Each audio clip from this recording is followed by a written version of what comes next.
reshot. Okay. That's what I think. You know, I find Erika the most interesting person to watch this season. I'm sorry. Everyone's going to hate me. I mean, the thing about losing it all, the best thing about losing it all is getting it all back. Good tagline, Erika Jayne. I find her really interesting. I find her vulnerable.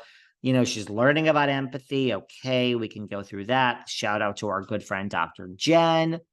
She's good friends with our good friend, Allison Dubois, one step away from Dr. Jen. I just find her vulnerable. I find her interesting. She's opening up to Crystal. She's opening up to Garcelle. I love this one-on-one with her and Garcelle. Now, we know for Lent, she's given up fighting. And I get it when the whole world comes for you and your whole existence bottoms out and you lose everything and the whole world is calling you a crook and a thief and all that. A lot of you are not over that, but it's 2 years later, the human being that goes through that gets over it because they're still standing. So I'm telling you, the worst thing, the best thing about the worst thing happening to you is it's only up from there. And then the worst of days are still so much better than when you were in the heart of it, right? So I do think it's all natural. I think Erika's loving life. I do. I think that she is just there's nothing more you guys can say about me. There's nothing more you can do. I've been through the worst of it with Tom and I'm still here. So that is so empowering.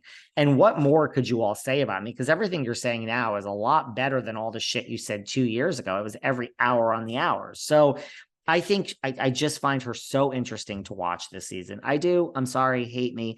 And I think she's vulnerable. And I think her story is the most interesting. Ariana Madix also listens to this podcast and has basically just recently said that, yes, David Yontef, you were right, that basically you're all going to hate me this season and you're all going to end up liking Tom.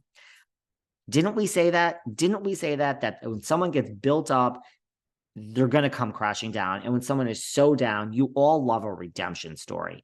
I'm telling you, I agree with Ariana, especially with the editing, executive producer Lisa Vanderpump. We're not losing Tom Sandoval. So we have to make him more likable this season because we have to go forward with him.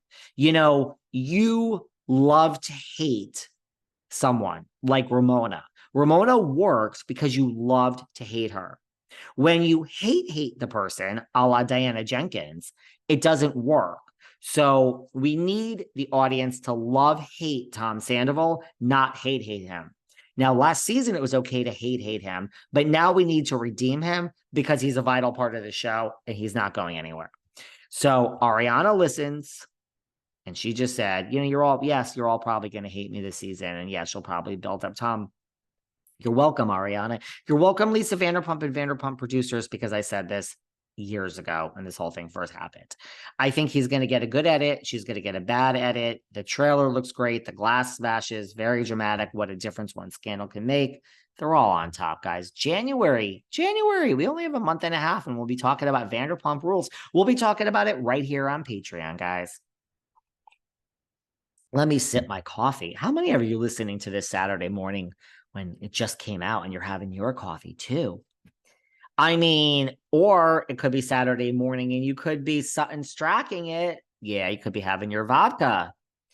Listen, Sutton's one of those housewives that I have met many times in the real world.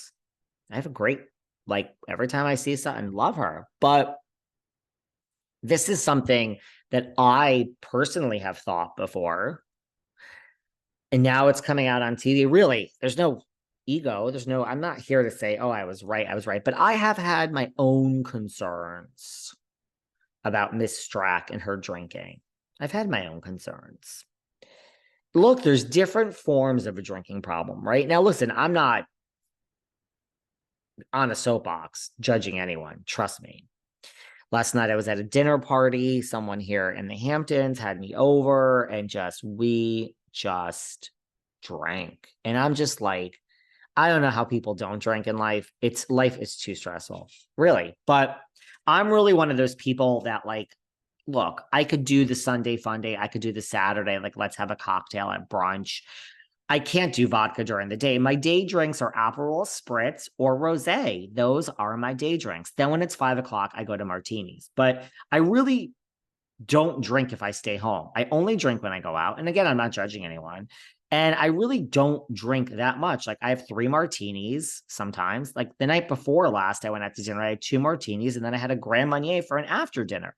I guess some people would consider that drinking a lot, but my doctor once did. He was like, well, how many drinks do you have a week? I mean, at this point, I was going out every night.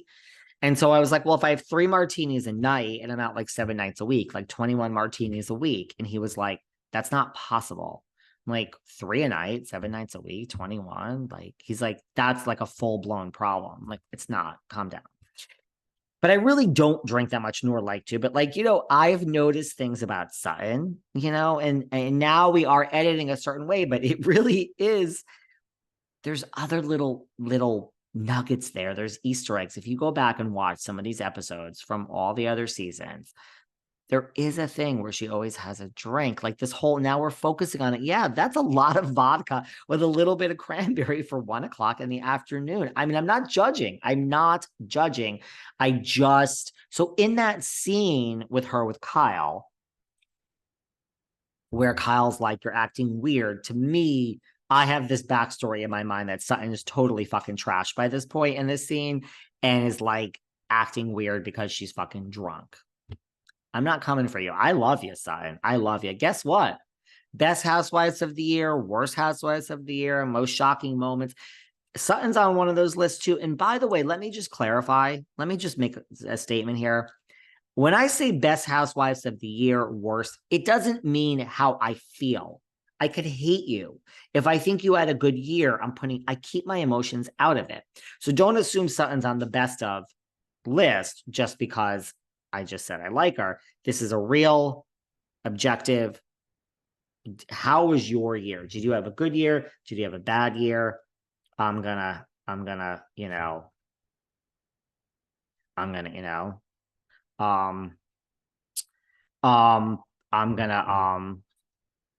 do what I have to do. Sorry, I have it, So that's that. Sorry, I had to just read something. Hold on. Tell her I'll hold it till, sorry, I hate to be rude, till January. And it will come out in January. Okay. So that's that. And what else could I tell you? So that's that. I think Sutton is this. I think I notice things. You know what I'm saying? I can't help it. Okay. I also find it interesting, by the way, just go back to Erika when Erika's talking